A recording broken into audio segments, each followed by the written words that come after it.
Hello everyone and welcome back for another Read Aloud.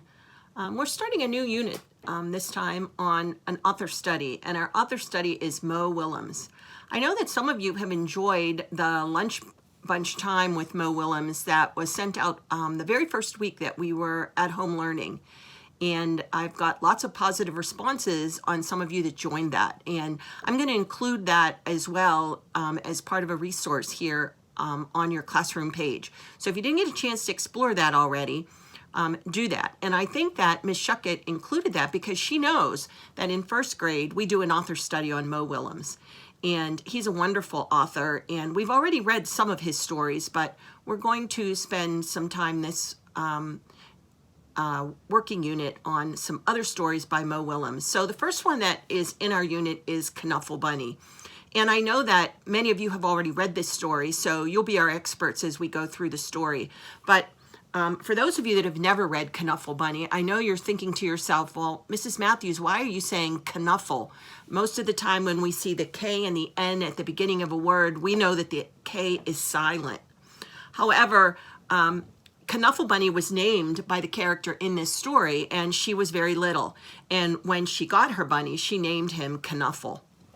And so Mo wrote it the way that Trixie says it. And so the name of this story is Knuffle Bunny, and it's by Mo Willems. He is also the illustrator, and I think that is why our first grade authors of our curriculum decided to give us an author study on Mo Willems, because he does both wonderful things, illustrating and writing. So look carefully at the way that Mo Willems illustrates in his story. It's a different and unique style. This is a Caldecott Winter Award book, and so we know that it is very popular and one that lots of kids love to have. So this jacket page shows us a picture of lots of circles with a bunny inside those circles. And if you've ever been to a place like this, you know what those circles represent. So this beginning page is very important for us to read kind of the comics that go along. It's the preview to the story. We can see that in this first picture, it looks like a man and a woman are getting married and people are throwing rice at them. In this picture, here they are again with a new crying baby. We can see again here in this picture, they're in an apartment carrying their baby in a backpack. And here is the character again loving their bunny. Not so long ago, before she could even speak words, Trixie went out on an errand with her daddy. Mommy says goodbye. Trixie and Daddy go along on an errand, and we can see Daddy carrying something, a basket of laundry. So it looks to me like they live in the city, probably in an apartment building, and it doesn't have a place where they can do their laundry, so they have to go out to do the laundry. How many of you go out to do your laundry? Trixie and her daddy went down the block, through the park, past the school. Well, this laundromat is not very close. And into the laundromat. Again, the building name Laundromat, and they're going in. Trixie helped her daddy put the laundry into the machine. Wow, she's a big helper, isn't she? With the pants on her head and all of the clothes on the floor. Notice where Knuffle Bunny is. She even got to put the money into the machine. And then they left. Oh my. Dun, dun, dun, dun. Do you see what's going to happen? But a block or so later, Trixie realized something. Wow, look at the wonderful expression that Mo puts on Trixie's face.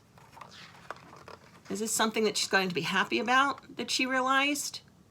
Oh, maybe Mommy's going to have lunch for us when we get home. That kind of an expression? Oh my. Trixie turned to her daddy and said, "Uncle Floggle Klablobble."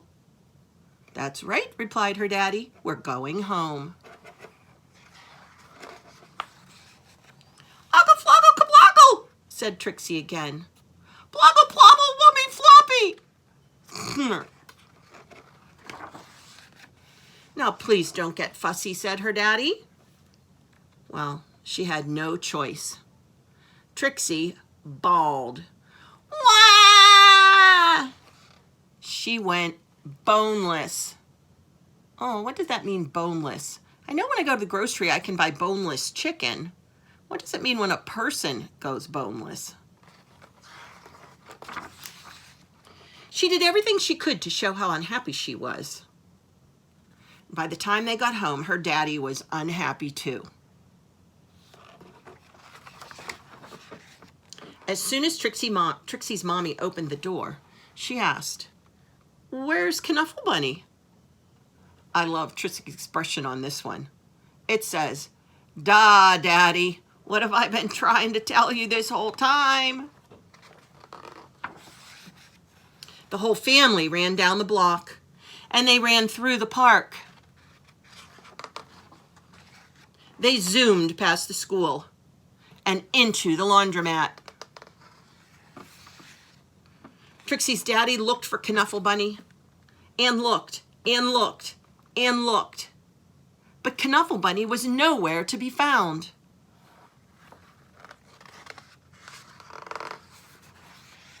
So Trixie's daddy decided to look harder. Knuffle Bunny!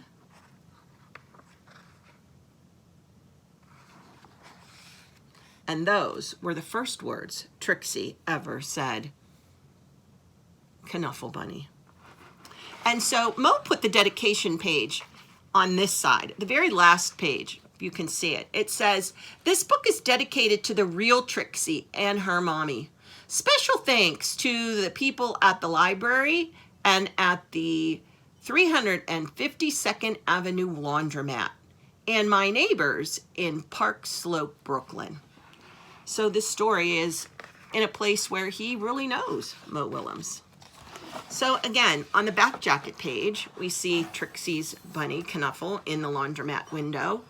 And the author page shows a wonderful picture of Mo. He kind of drew himself at his easel drawing Knuffle Bunny. And it talks about all of his awards that he has won and how he actually started his career working on Sesame Street. And so, again, a wonderful story by Mo Willems.